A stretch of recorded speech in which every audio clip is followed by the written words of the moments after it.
Honestly, I'm What balanced. gets in the way of people actually trying to meet their goals? Like, everyone has an excuse.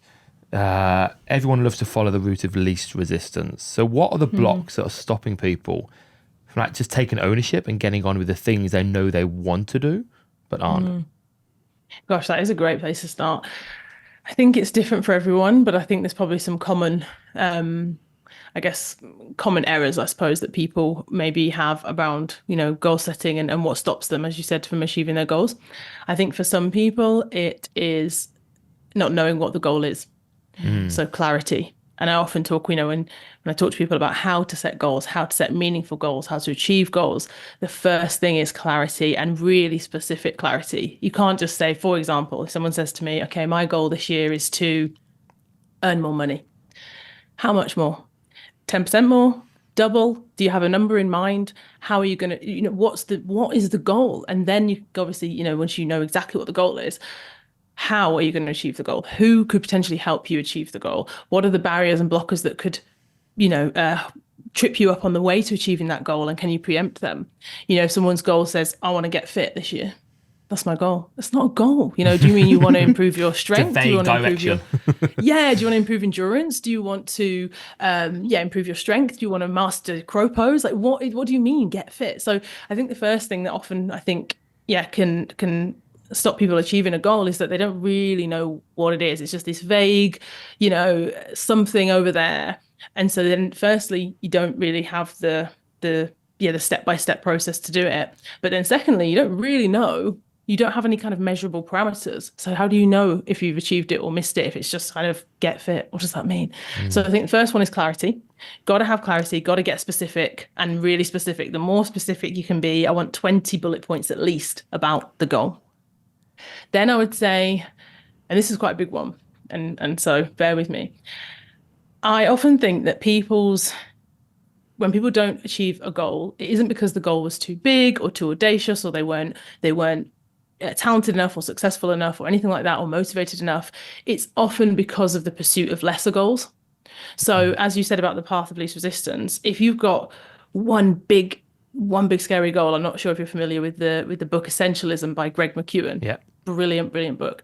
He talks a lot about this kind of if you're going towards one thing, pursuit of one thing with 100% of your energy, attention, and focus, you're going to probably get there or close to it. But what for many people, I think what they're doing is they might have 4, 5, 6, 7, 10, whatever goals. So you're diluting yourself, your ability, your energy, your focus, your attention. It's a limited resource, and you're splitting it across 10 things.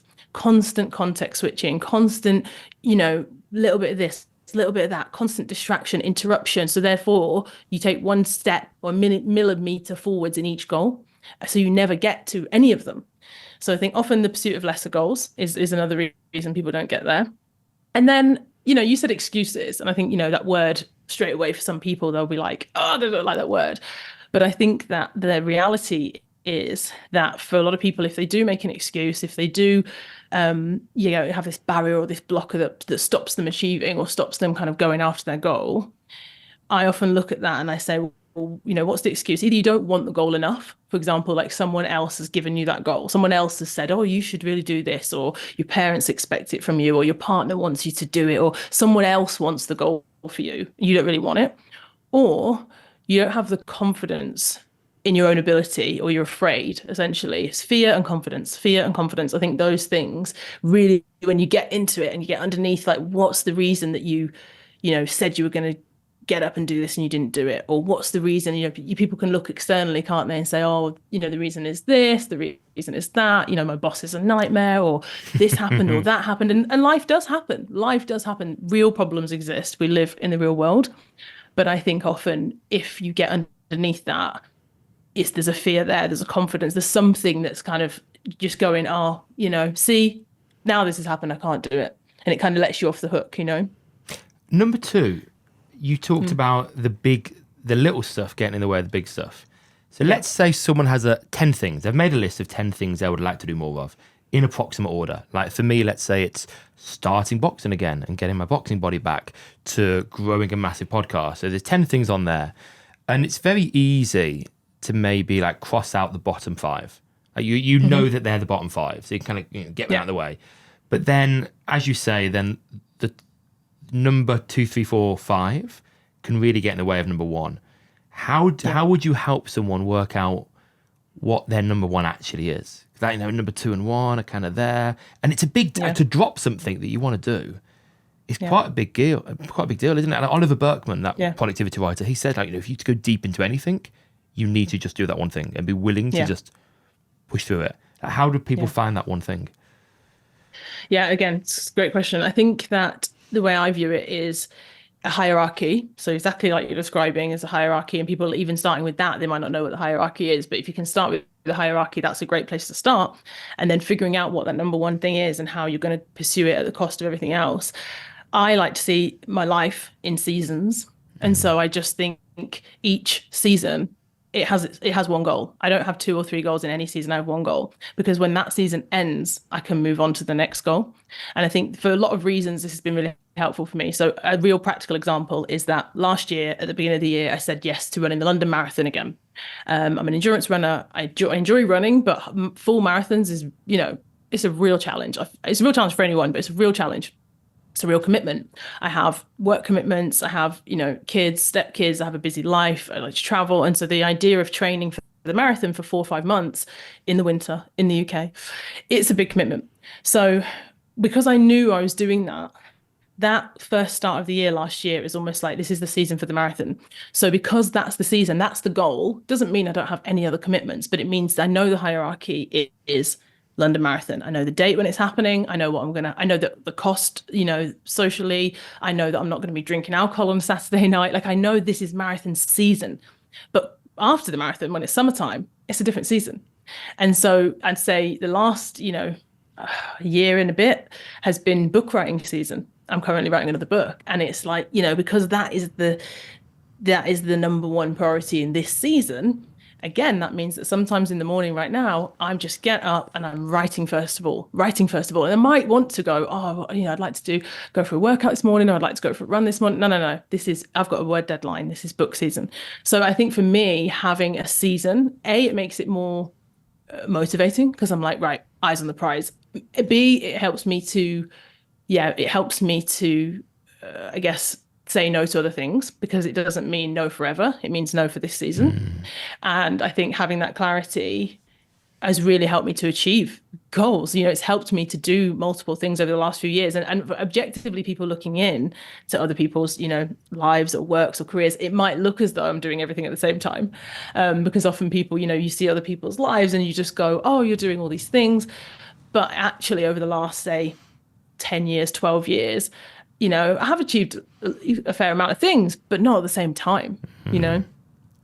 When you tick off a goal and you've reached it and you're like, yay, do you give yourself a period of rest after that to kind of just enjoy the fruits of your labour, or are you automatically on to the next thing? Yeah, you know what? If you'd asked me this a year ago, I probably would have said, yeah, I wouldn't have wanted to admit it, but I would have probably, if I'd been honest, I'd be on to the next thing. You know, I think that's kind of part of my personality, but also part of the culture that we live in, you know, achievement culture, part of the pace of the modern world, kind of encouraging us to be like, okay, that was great. What's next? Okay, that was cool. What's bigger? What's better? You know, that's just, it's the environment that we live in promotes and encourages us, not just, you know, it promotes and encourages us to live that way. I'd say I'm trying a lot more intentionally to be like, okay, you've achieved something. Take a moment, take a minute, look at this. And even if it didn't, and also even if you didn't get exactly what you wanted. So again, the marathon's a great example. I ran the marathon for a charity, a London-based charity called the Outrunners. They do amazing work in Hackney for young people. So the purpose of running the marathon was for them. Now your ego is like, what time you're going to get, how, you know, how's it going to go? And obviously, because I work in this industry as well, people are like, oh, Adrienne, you're running the marathon, you know, what time are you going to get? So the ego starts going, okay, I'm going to get this time, and I'm going to set myself a goal, sub four, you know, I should be able to do that. And I'll put in the training, I'll put in the work. So you know where this is going. So I put in the training and I put in the work and I worked really, really hard. But life happens, right? Life happens. And, you know, I had a long haul flight 2 weeks before where I was in my cycle. Things weren't exactly working in my favor on race day. But I was like, you know what? I'm going to show up. I'm going to give it my all. I'm going to do my best. And 26 miles is a long way to run. So I didn't hit my time goal of the sub 4. I ran it in 4 hours and 5 minutes. So I was 5 minutes over. And on that day, like I said, the focus really was you're running this incredible race, which is really, really, it's an achievement in itself to complete a marathon. You're running this to raise money and raise awareness for this incredible charity. Some of the young people from the charity are literally there at mile 21, and you're there for them. So don't let your ego ruin this wonderful achievement that you've done by going, yeah, but I didn't get my time. Yeah, but I was 5 minutes. Someone asking you, oh, what time did you get? Did you get your sub 4? He's like, no, I didn't get it. And I feel like that was it last year? Yeah, last year. I felt it for like a minute, 2 minutes, 3 minutes. And then I was like, no. I'm not, whereas I think before I would have probably really been like, yeah, it would have bothered me a lot. And I probably would have, to your earlier question around the next thing, I probably would have gone, right, sign up, I'm doing it again. This time I'm going to get my time. But I kind of just went, that it's life, it's what it is. And maybe I'll do a marathon again. But this year was not that season because I was like, I've got to write this book. So I'm trying to, like I said. Speaking of ego, how do you know when you're setting a goal, if it is coming from a place of I actually genuinely really want to do this myself, or it's coming from a place of ego and wanting to do what everyone else expects you to do, society, etc.? How do you differentiate between the two? And also, can you give an example of when you have done something which is ego-led and maybe it hasn't got the results you wanted? Yeah, how do you differentiate? So I guess there's probably, and maybe this is just me, maybe I'm not like zen enough right now, but I feel like there's probably always, do you know what I mean? There's probably always a bit of our ego in there, whether it's not necessarily externally to show to other people, but maybe to prove to ourselves. I think I've always grown it up, I'll be honest with you. I used to have a bit of a chip on my shoulder that I wanted to kind of show to people, actually, I am smart, or actually I can do it. Or, I grew up, I went to school, I grew up with a single mother with a low income household. And I went to school, and me and my siblings, I genuinely think the teachers didn't really expect much from us. I don't think like statistically or society expected much from us. And I think I always had a bit of a, like, I'll show you about me. I always wanted like to kind of, yeah, I don't know. And I think I've had to, again, learn to like let that go, because you can spend your whole life being like, I'll show you.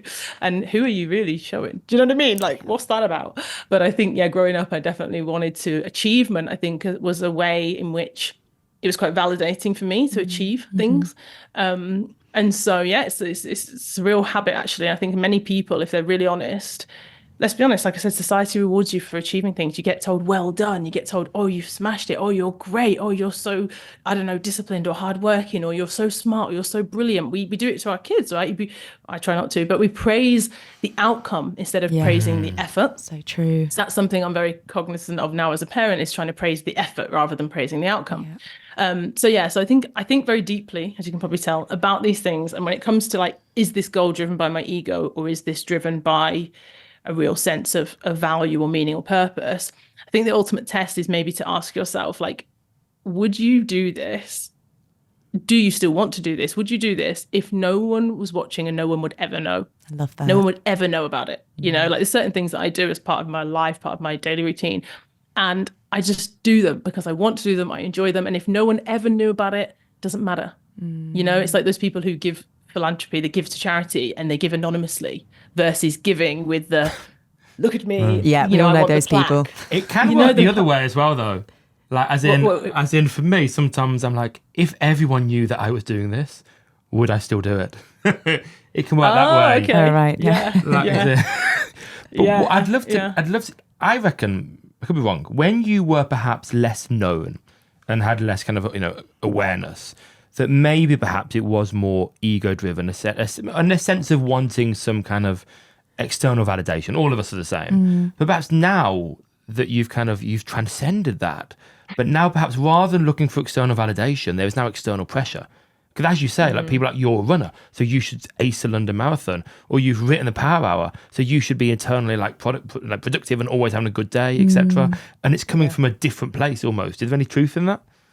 Oh, absolutely. Yeah. I think we all have, like you say, whatever role you do, whether it's in your workplace, whether it's within your family, like whatever role you play, once you play that role, yeah, there comes, I guess, a bit of an expectation from others that that's the role, that's the box that you're in, so you have to stay there. But also a bit of expectation, or maybe a lot of expectation from yourself. And I definitely think that I'm someone who holds myself to high standards. I have, high expectations of myself, because I think, how can I ask high expectations of others if I'm not willing to uphold them myself? So I do set the bar pretty high for myself with a lot of things, personal, professional. And so, yeah, I agree. I think that you definitely start to feel there's more pressure when I don't want to say the word like more success, but when the stakes feel higher. Like, even for example, as I said, writing another book, it does feel like I'm putting more pressure on myself already, because the first time around it's like, writing the book is the achievement, like, you've got a book deal, you're a new author. It's like, I'm like, like I said, I'm almost, again, that chip on the shoulder. I'm always saying to my English teacher at school, I'm like, look at me, I published a book with Penguin, look at me, But then this time around, it's like, okay, we know you can write, and you wrote a book, and it was, quote unquote, commercially, it did well. So now it feels like the bar's there. So the second book, it better be good, And I think about people who've written, incredible books that have sold millions and millions of copies, and they don't write another book for 10 years. And obviously it's nowhere near that level. But I actually interviewed an author recently who he wrote The Power of Habit, Charles Duhigg, like 12 years ago. And he's just written his second book, and it's 12 years between the books. And I remember thinking, I bet I can understand why, because there must be so much pressure. If your first book sells 50 million copies internationally around the world, that second book, people are, it's got to be good. Yeah. So yeah, I think we probably all do that, don't we? Whatever role you're in life, and every age and stage, if you become more capable, more competent, and more quote unquote successful at anything, then I suppose there is, external pressure, which I guess, like you said, feeds into the ego of like, I'm now at a certain, I don't know, level that I've got to maintain. But I'm not sure if there's any useful advice in that answer, other than just honest anecdotal. Can we talk about the Power Hour? Because you've written a book called The Power Hour. You have a podcast called Power Hour, which has 4 million downloads, which is incredible. So where did it start? How was it birthed? The Power Hour.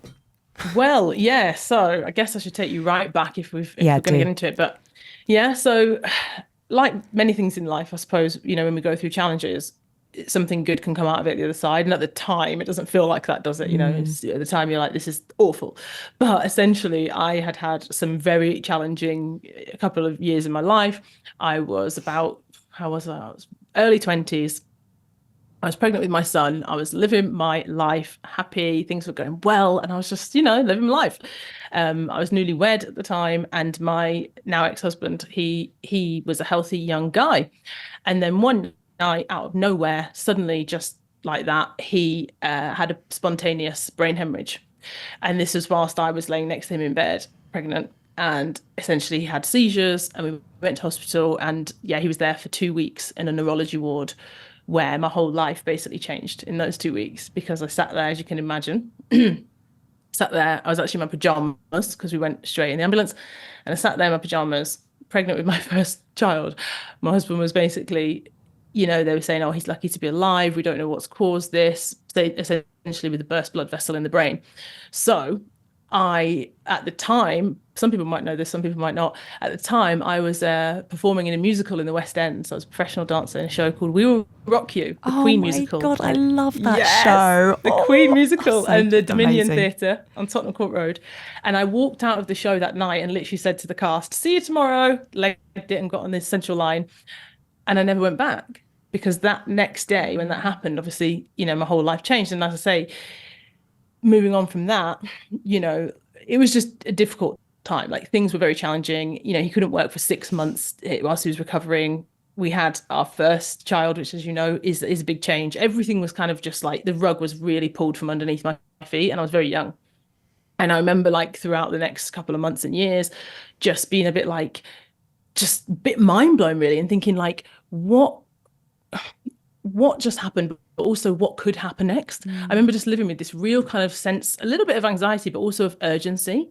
I felt this real, as much as it sounds cliche, just this real like overwhelming just appreciation, just thinking, oh my gosh, like, it's not good enough to just live. We have to to just be alive. We have to actually live life. You can't just exist. You can't just go to work, go home, watch TV. I was like, anything could happen. Like, the fact that they kept telling us, oh, he's lucky to be alive, essentially a lot of people unfortunately, if you have a spontaneous brain hemorrhage, for a lot of people, it's fatal, just there and then, that's it. So the fact that he survived it, I was like, we've got to live our life. We've got to do things. We've got to like go and see places that we've never been to. We've got to challenge. I'd never run. I had never run. I was not a runner then. Like I said, I was a dancer. I'd never run more than, I don't know, the sports day, 100-meter sprint at school. I'm Jamaican. I'd never run. So the idea of running a marathon was like, no way.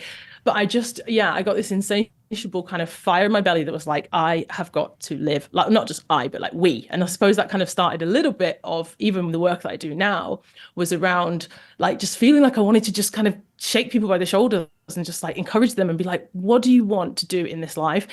You're living it now. We have all got this one wonderful opportunity, this one wonderful life. And so many of us, sadly, I think, we put things off. Tomorrow stays tomorrow. When I'm older, I'm going to do that. When my kids are older, I'll do that. When I've lost weight, I'm going to do that. If I've got more money, then I'm going to do that. If, when. But you know what? You could just be gone. And it sounds so kind of like, wow, okay, it's a bit dark. But it just changed me. It really changed me. And I think from that year onwards, when I started listening to podcasts, and this is years ago, people didn't even know what podcasts were. And I thought, I want to do something like this. I want to, have conversations with interesting people, wonderful people and siphon their knowledge and their wisdom and figure out what motivates them to get out of bed every day. Why do people, when they wake up in the morning, what motivates them to get out of bed? What are they trying to achieve? How do they keep going? And even when things are bad as well, there were times, as you can imagine, after that happened, there were times where I was like low. And I'm talking, just day to day, just getting through the day was like a challenge. And I remember thinking, what motivates people to carry on when they endure unthinkable things, loss, grief, failure, like what keeps people going? So the power hour, essentially, long story, is about the first hour of the day. It's about radical idea. What if before we gave our energy and our attention and our ideas before we went into our phones, into our work, before we did that, what if we spent the first hour of every day focusing on ourselves, focusing on our goals, focusing on our health, focusing on what fills you up, what brings you joy, what do you want to do with your life or with your day or with 1 hour? So I had to kind of strip it back because you can't measure a life. You can't say to someone like, what are you going to do with your life? Or what are you going to do this year or this month or this week or today? Can you just do 1 hour? And that's how it started, really. And what did you do in that hour initially? Oh. How did you use that hour in those first years? First years, I used it to walk or run, and I used it for solitude because as a new mum, I was obviously baby there all the time, but then also, like I said, my ex-husband being unwell, I felt like I was kind of trying to take care of both of them, which willingly, of course, gladly, but I felt very claustrophobic. I felt like I was just in the house all day. It felt very like claustrophobic. And I feel like the running in the morning was like, it was solitude. And I think for so many of us, we don't get solitude. We're with our partners, with our kids, with our work, with our phones. Like being with your phone is not solitude, So it gave me solitude. I'd always go early and the street's pretty empty. It's pretty quiet. It's like a quietness that for someone like me, I don't have a lot of quiet in my life. It probably doesn't surprise you, but I'm usually pretty quick and busy and fast. And so the idea of, just going out in the morning when there's no one out on the streets and it's kind of dark and it starts to get bright and you kind of come back to your front door and whatever else happens that day, you're like, I did something this morning. And all sorts of things would happen on that run. I mean, you probably know, like if you do a morning meditation or a morning, anything can happen. Anything can happen. You can think about something new. Oh, I've got a new idea. Or I started to become more creative, I don't know. It just became, I just started to wonder actually, how did I used to just get up and not have an hour to do this kind of thing? When do people do thinking and ideation? And when do you do that otherwise? So what was the cost to that first hour? So I'm thinking for me now, if I wanted to spend the first hour of the day doing something for me, number one, it would mean, because I prioritize sleep, it would mean going to bed at kind of 9 o'clock or earlier. It would mean either not giving my son morning cuddles, which to me is the best time of the day, or it would mean getting up an hour before he has morning cuddles, which is like 5:30 or earlier. So what for you went? Like what had to go in order to make that happen for you? Yeah, it's a good question, and it's definitely changed a lot. Again, seasons, but I think back then it was definitely prioritizing sleep. So I'd go to bed early, and what cost for me then? I used to think remember thinking, what am I giving up if I go to bed an hour earlier? I was like, Adrienne, be honest with yourself. What are you actually giving up in the last hour before you go to bed? And this shows you how long ago it was. It was 13 years ago. And at the time, I had a blog. So I was like, I'm writing my blog in the evening. It's like, no, you're not. You're just on your laptop looking at ASOS, looking at Twitter. That's what I was doing. That's honestly, I remember writing that down once in like a journal. I was like, you're looking at ASOS, you're looking at Twitter. You are probably, if my husband was watching I don't really watch a lot of TV, so it wasn't that. But if he was watching something, I just was faffing. I was faffing about, just doing stuff. And so then I was like, well, actually, is that hour, for example, to go to bed an hour earlier, is that serving you? Is it, taking you closer towards an end goal? Is it making your life, is it enriching your life? Is it making you happier or healthier? The reality was no. So I thought, okay, that's one thing I can do. So I can go to bed an hour earlier. So I started going to bed at 9:45 or 9:30, which I know for most people, they're like, I'm out having dinner at that time. But for me, I was like, I'm going to bed. And that was it, really. I think it's so interesting, isn't it? Because for some people, and like even now, there's days when I'm like, it requires discipline now for me to do it. But back then, it really didn't. It didn't feel like a chore or a task. That's the difference, isn't it? When you set a goal that you want, it feels like a gift to yourself. You're like, oh my gosh, I would tiptoe out of the house, like, don't wake up the baby. And, Jude was probably like 1. So I was like, tiptoe out, don't wake him up. And it felt like a gift to myself. I was like, oh, yes, this is my hour. This is it. As opposed to being like alarms going off, this punishment, you've got to get your ass out of bed. And some people are like, oh, it sounds like punishment. So it really depends. Like I said, if it's your goal and you want to do it, it's very different. And I think when I've spoken over the years now to people about the power hour since writing the book, sometimes I say to people, like, maybe you don't have to do the power hour every day. Maybe there's one day a week where you have your power hour and maybe your partner knows or your kids know. And maybe that's your 1 hour a week where you take your coffee in the garden, you read your book, or you go for a walk. And people are like, oh, actually, yeah, like, maybe I can, because then it does feel like a gift. It does feel like something to look forward to, something to enjoy. And the night before, go to bed early. So yeah, it definitely changes. And like I said, now I've got a different setup with stepkids and kids, and they're older, so it's different. But back then, that's how it worked. So an extension of like the power hour is, I guess, the view to create a life that is on your terms. Yeah. And I'd love to talk about that as an idea, because I'm all for it, but I want to play devil's advocate for a second. I'm noticing, like, in the modern world, again, I sound like a middle-aged old man now, like the younger generation. Nearly there. Is perhaps they are focusing a little bit more on themselves, but there is a point in which perhaps this idea of creating a life completely on your own terms can lead to a certain selfishness and a willing to not compromise. And that can affect many things. It can affect relationships, and people aren't willing to be with a partner unless they are this perfect doting person that lets them do everything they want. And whether you're having children, whether you want an ideal career, whether you're building a business, whether you want a life partner, lots of compromises have to be made. And that is part of going deep in anything. And if it's always on your terms, then you'll never have the privilege of going deep, which, if you don't end up with a partner you want to be with, then suddenly that time's gone. And then potentially, if you leave it too late, then you don't have kids if you did want kids in the first place. Everything gets pushed back a little bit. So I guess, could you talk about how people might navigate the idea of life on your own terms and then being selfish? Because the idea of life on your own terms probably wouldn't have existed to our parents, certainly not to our grandparents. So if you could speak to that a little bit. Yeah. No, I think it's a really great framing in that way.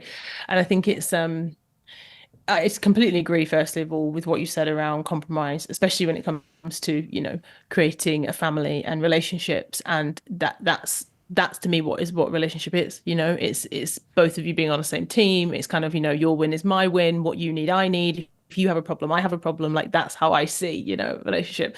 And so I definitely agree on that, in the sense that it's not at the expense of all and everyone else. It's not kind of like create exactly what you want, how you want. It has to work for you, and everyone else has to kind of just, fall in line. I think it's much more about, when I say create a life on your own terms, I think what I mean is a life that is not going to kind of got the constraints of what is expected, like as we know historically, maybe even when we were at school, around like you have to do this thing and go this path and get married and have kids and have a house and have a mortgage and do this and do this and do this and pay your taxes and die. Like, that's what I mean. Do you know what I mean? That's what I mean by your own terms. It's like, how do you want to live? Why? What?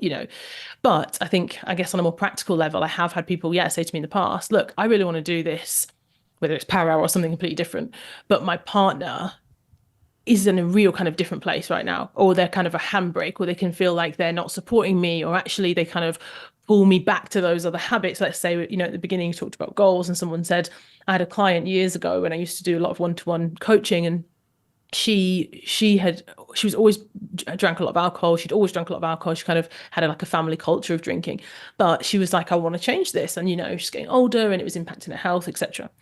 So she would say, right, I'm not going to drink alcohol, Monday to Thursday, for example, and I'll just drink at the weekend. But then her husband would kind of roll his eyes and say, oh, for goodness sake, don't be so silly, and pour her a glass of wine. So if you've got that person there going, oh, come on, or, the person going, oh, you're doing that gym thing again, or that person going, oh, live a little, spend your money, whatever it is, it's hard. It makes it harder, actually, when you've not got that person kind of in your corner, kind of helping and supporting you. So I've heard that many times. And I think my advice is always the same. It's kind of, you've got to have honest communication and express and tell them how important this is to you, how important this goal is to you, or this choice is to you, and that you actually need. Sometimes people don't know as well, unless we tell them. We think they can read our minds. But I think sometimes spelling out to someone and saying, look, this is really important to me. It's going to be hard for me anyway. I really want to try my best. I'm really going to go for this. And I really need you to support me. I need you to help me. I need you to ask for what you want as well. Ask for what you need. So for example, if I said to my husband, I'm signing up for another marathon, and it was a winter one, he'd probably look at me like I'd lost my mind. But if I said to him, listen, I want you to make sure I do not miss a run. It doesn't matter if it's raining. It doesn't matter if it's cold. That is what I'm asking of you.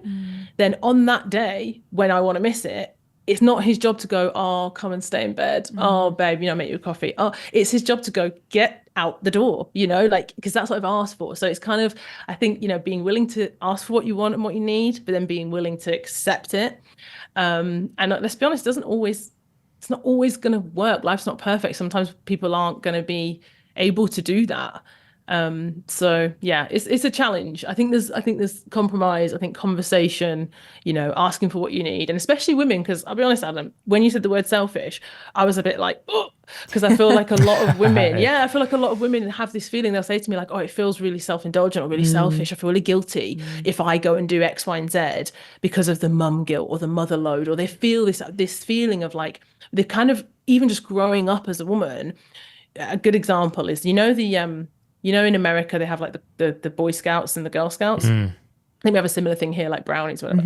So in America, they have like the rules of conduct for the Boy Scouts. And the first one, so there's probably like 10. Number 1 is to be a leader. Okay. Be a leader, lead others. What do you think the number 1 rule is for the girls? Be a follower. Imagine. Any other guesses? What do you think? Oh my gosh. I don't know. Mind blank. Look after some. Right, you're very close. Look after, nurture, something about nurturing. Rule is, I will always put others before myself. Oh, okay. It's that idea of doing things in service of others is the most valuable thing you can do. And if you have, just because of the world, as a woman, as a young girl, as a young woman, been taught and told and rewarded for doing acts of service to others, that doesn't mean you should never do them. Like I said, as a mother, as a sister, as a friend, as a wife, I love doing things for other people. I do it gladly. But it doesn't mean doing things, acts of service of others, at the exclusion, at the cost of yourself. And I think that's where this word selfish and self-care and self-love, and it's just become like, oh, the self, everyone's self-obsessed, they're all obsessed with themselves. But the reality is like that fine line between, actually, is it okay for me to have an hour to myself in the morning? Is that, I think it's really, it's a challenging one, which I don't know, I want to kind of say to people, look at the rest of your day, look at the other 23 hours, because you're probably giving a lot to a lot of other people. And you're just so much better when you give that hour to yourself as well. Like, even a minute, even 1 minute of just no one around me and just closing my eyes, it just fills you up, and you can give so much more when you are giving that to yourself. To speak to men slightly there as well, though, I think, especially perhaps with the more modern man who wants to be like an active parent and the like, there's always been a sense of duty ingrained in men. Like, you have to look after people. It's your duty Or provide. to provide, etc., etc. And I think now lots of kind of modern men feel the duty to be everything, to be the provider, the person that keeps the family safe, as it were, the reliable one, but also the amazing dad, the emotional person as well.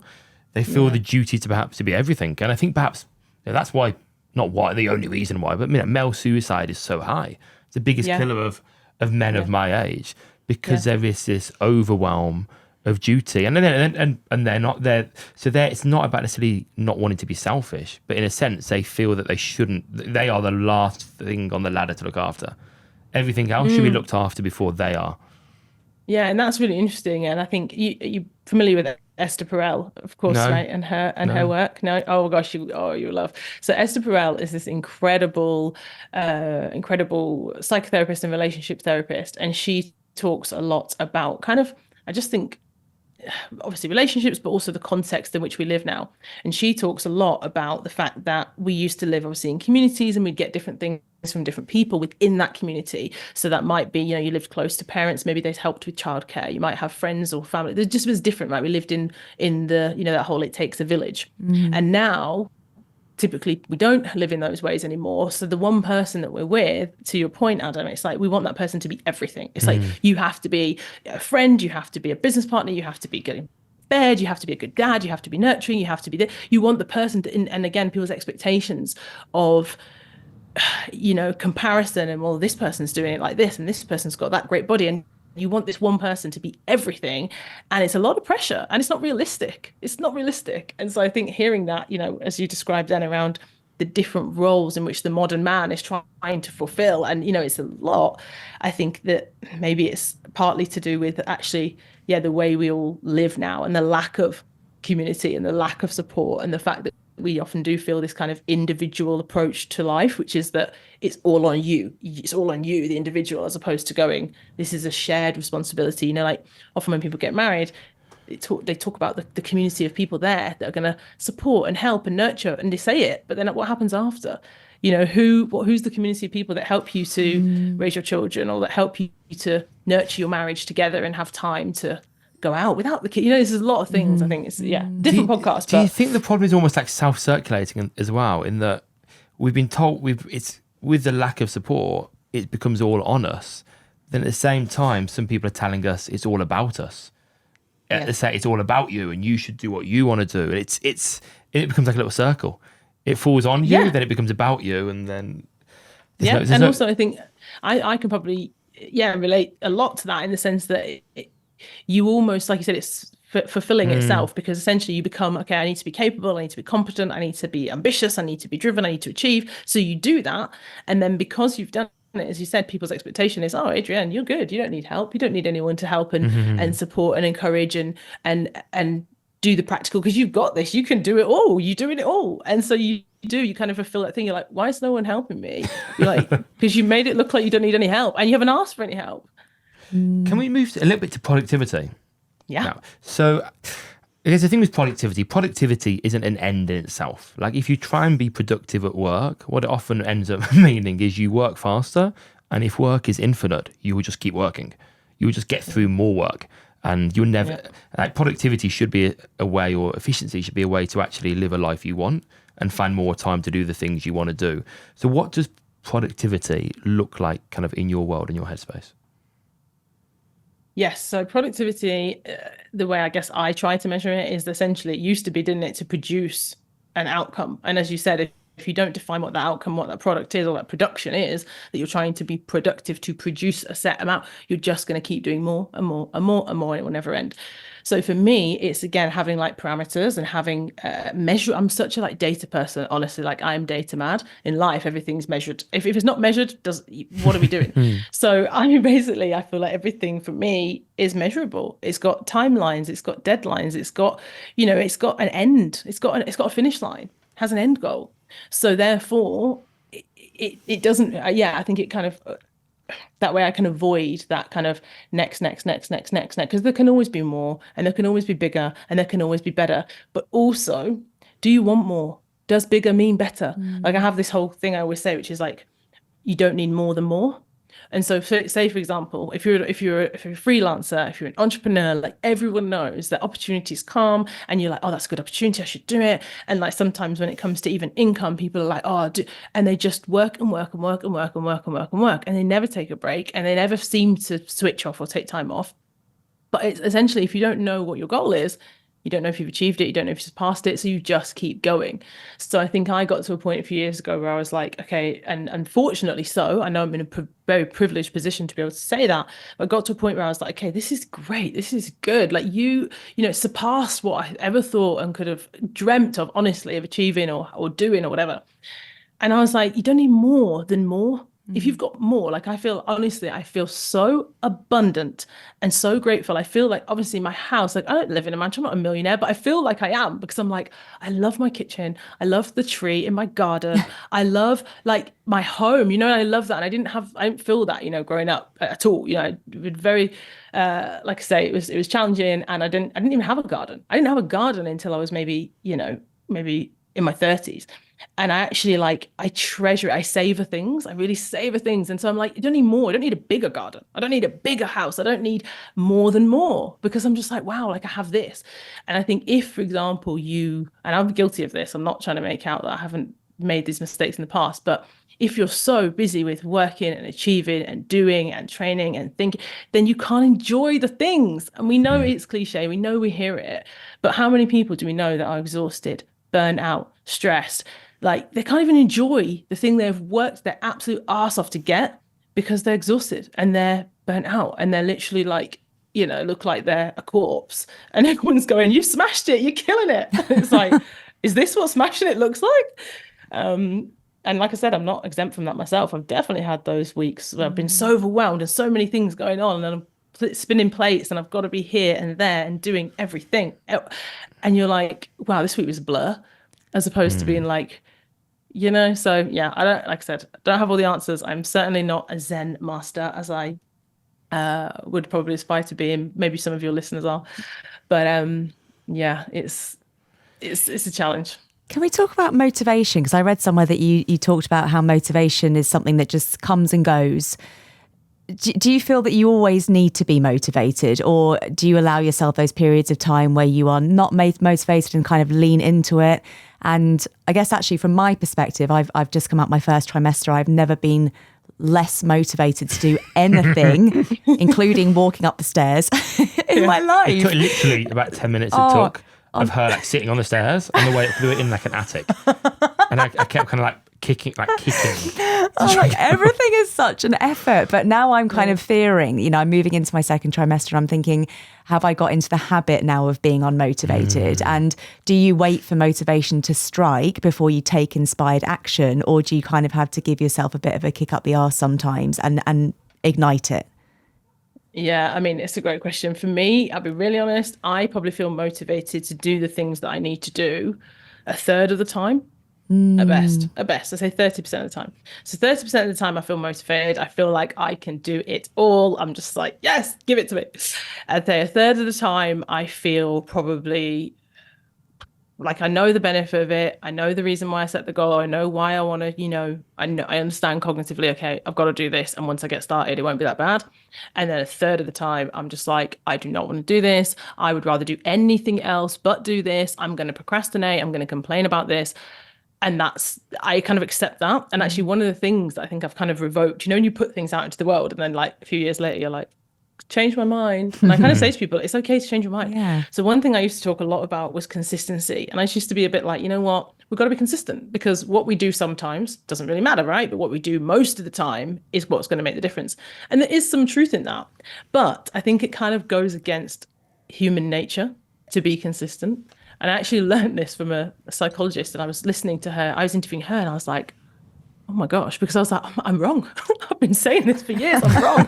But it was this idea that actually, yeah, we are inconsistent. Life is inconsistent. Seasons, like I said before, we have seasons. And like right now you're in a season. So I think when it comes to motivation, for me, there are things that are non-negotiable. And if you create some non-negotiables for yourself when you're in a good headspace, when you almost like you think about, you know, that thing of like a friend. What would a friend do for you? What would a friend say for you? Like if you're in a good place for yourself and you love and you want the best for yourself and you're like, come on, this is going to be good for us. You know, it's going to be good. If you set the non-negotiables then you just kind of have to stick to them, motivated or not. Like there's days when you're like, you're not motivated. And so instead you have to be disciplined and you have to do the non-negotiable because you set it for yourself for a reason. Going back to what I said before around, it's not a punishment. It's not a punishment for you to do this. You set this goal for yourself. So I think, you know, motivation, I just think, yeah, you can't rely on it. It's never going to be there on the day when you plan to, like, for example, again, with a schedule with kids and work and things, I might have a day planned out, which is like, I've got 7 hours today of writing, no distractions, no thing. And that day, I'm not motivated and I want to do anything else. But then 3 days later, when I'm feeling really motivated, it's not a writing day. It's a podcast day. It's a football day. It's all these other things day. So sometimes I think when you do feel the motivation, oh my gosh, you've got to notice it and acknowledge it and be like, this is it. It's gold dust. It's going to be, you know, it's like the kind of spark, the flame bit. It's not going to last for long. It's going to blow out. So just use that energy. But then when it's not there, of course, there'll be exceptions. There'll be days when it's like, you know, you don't want to berate yourself into doing things. But I think sometimes the action, like you said about action first, I think sometimes the action comes first. It can be a small action. Like for me, it's sometimes if I'm in that like low energy, it's music. It's like, I don't want to dance around and feel upbeat, so I put music on. It's the other way around. I play the music to lift, and then I want to dance around. Then I want to feel. Then I want to match that energy. It's like discipline is, I think, more important, isn't it, to some degree? So forget, I guess, consistency, but discipline is more important than motivation. And I guess you need motivation to do the macro things, the big projects, but you need discipline to do the little things, the little wins, and often, well, in my experience, the discipline to like get to the gym or the discipline to actually just do those emails I've been sitting in my inbox for a while creates then the motivation to do the next thing. And I always find that. And I love that the writer Neil Gaiman, he used to say that he would never rely on being motivated to write. The non-negotiable was that he would go in his shed where he wrote, sit there for 2 hours, and he could do two things. He could sit there or he could write. And soon enough, he started writing interesting stuff. And that was just his everyday commitment, just 2 hours just sitting there. No, we should actually move on to little quick fires now. Okay. So one little quick fire is, if you had more time, or when you have free time, what would you want to do more of? I love this because I used to ask other people this. What would I do? Okay, if I have more time right now, where I'm at right now, if I had more time, I would spend that time. I'd spend it face to face with friends. I miss my friends, you know. We send voice notes and pictures and all that, but I'd spend my time with my friends in my house or in their house. Well, no pubs or bars. Pardon? No pubs or bars. You'd rather be in their house. I'd rather be in my house. I'd rather be in their house. Yeah. If you could be in another show in the West End, what would it be? Ooh, that's a good question. I guess I've probably got to say Hamilton. Oh, okay. He's a genius, isn't he? He's an absolute genius. Oh my gosh, I don't know every single word. How many times have you seen it? Every single word. Well, I've only actually seen it. I've seen it a few times because I had a friend who was in the cast, so I've seen it a few times. But more like I've listened to obviously the soundtrack, like we all have. But the kids are always so impressed because they're like, "How can you rap that fast?" I'm like, "Guys, I know every word and the harmonies." Love it. Yeah, he did it on Jonathan Ross, didn't he? What's his name again? Lin-Manuel. Yeah, he did it on Jonathan Ross. They just said, "Oh, can you do the intro?" And he did like a minute, and he just covered everything. It was, oh my God, it was amazing. And anything you would like to leave our listeners with in terms of, let's say, the quick question: how would you get rid of decision fatigue? How would I get rid of decision fatigue? Or what would you manage that? How would you manage that? You said this is quick fire. You know, that's boring. Forget that question. Motivate us. Give us some motivation. All right. Okay. So put me on the spot here, but here we go. I feel like what would motivate me right now is to remember that the time is going to pass the next week, the next month, the next year, the next 10 years, whether we do the thing or not, whether we pursue the goal or not. So, for example, I met a friend a few years ago at the school gate, and she said that she wanted to retrain to do a new career, complete new career. She wanted to go back to university. She was like, oh, it's a 4-year thing. It's a 4-year degree. And if I said to you now, we're going to start something today, it's going to take you 4 years. Just like training for the Olympics, right? It's 4 years. Who's motivated for that goal when it's in 4 years? Nobody. But that time's going to pass whether you do or not. So she did it. And I didn't really, she's not a close friend, but I'd see her every now and again. And soon enough, the kids were probably, 4, 5, 6. Now they're 12. So I remember seeing her when she was like, yeah, I've finished it. Now she's got a completely new career. She retrained. She did the thing. She could still be one of those people telling me, oh, I really want to retrain. And one day, I'm going to do it one day when the kids are older, that. But she's done it. She's done it 4 years ago. So the time will pass, whether we pursue our goals or not, whether we spend that time, whatever we choose to spend that time on, it will pass. And it's not about maximize every minute of every day and optimize. No, that's not a life well lived. But I do think that we've got to become more intentional and more aware of how we spend our time, because as much as, like I said, it's not about optimizing every minute, but it is a limited resource. We're not getting it back. We're not getting any more of it. That's it. So as I hope it's motivating to say to people, don't put off the thing. Whatever it is, just start with 1 hour, start with 10 minutes, start by just telling someone, start by just, writing it down, take action, do action. Inaction is your greatest risk in life. Oh, I love that. Amazing. Love that. Thank you so much. That was so inspiring. It was. Can I share something from Seneca? And he said that we act like mortals in all we fear and immortals in all we desire. And I think that last bit particularly encompasses what you just said. Like, we act like we've got all the time in the world. We want to do that thing, and next year, another year, I'll do it at some point when time is right. And then suddenly we're dead. But that's a really wonderful sentiment to leave it on. And what do you want people to know about you and where to find you, and podcast and a book? Is books not been announced yet formally? No, I know it hasn't. I don't know. I'm sure I'm allowed. I don't know if I'm allowed, but there is a book. Plug it. There is a book. It's not going to be out for a while, but I'd say the Power Hour podcast is out every week. I'd say the Power Hour book is, available everywhere. And if you felt motivated to take action from this conversation, then I really think there's something in the book for everyone, to kind of take away and go, aha, this can be my accountability to hopefully start creating a life that you love just with 1 hour. And it's got amazing reviews. I did a lot of stalking. You're on a 4.7 on Amazon with a lot of reviews. Is that good? I mean, it's hard because I feel like it's so hard to compare. Like I said, I've only written one book, so I don't know. But you go on Amazon and maybe it's just me, but I'm just like, oh, your book's this tiny little book. You look at, I think when it came out, it went up the charts for a while, because obviously when it comes out, it's an algorithm or whatever. And for a few days, it was next to Barack Obama's book. Amazing. I remember being like, oh my God. But then you look at Barack Obama's book and it'll probably have 10 million reviews, and yours has got 400. So thank you for saying that, because I think no matter what we do, like you said, that comparison thing, we're always going to look at the person who's, I don't know, the James Clear or the whoever else, and think that, oh, my little book. But I should be proud of it. And actually, I don't know, you might not check yourself, but so many people have said how much it's changed their week, and they've been doing it for a week and it's completely changed their week, or it's been changed. Yeah, I think it's probably worth stalking yourself occasionally and seeing the reviews and how. And I'm sure you. I don't know if you get this or not, but I get it with podcasts, that I forget that people actually listen to it.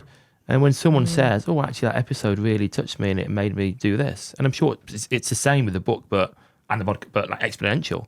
That you've probably touched so many lives of that book and you've got no idea. So it's nice, I guess, occasionally to have a little stalk around. And you're even featured on, do you know Blinkist?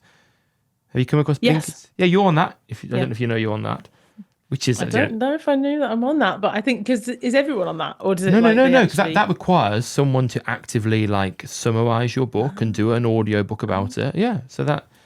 Oh wow, I'm going to check that out. Yeah, you're definitely on that. But thank you so much for your time tonight. It's been such a pleasure. Thank you for coming on. Thank you for having me. Honestly unbalanced.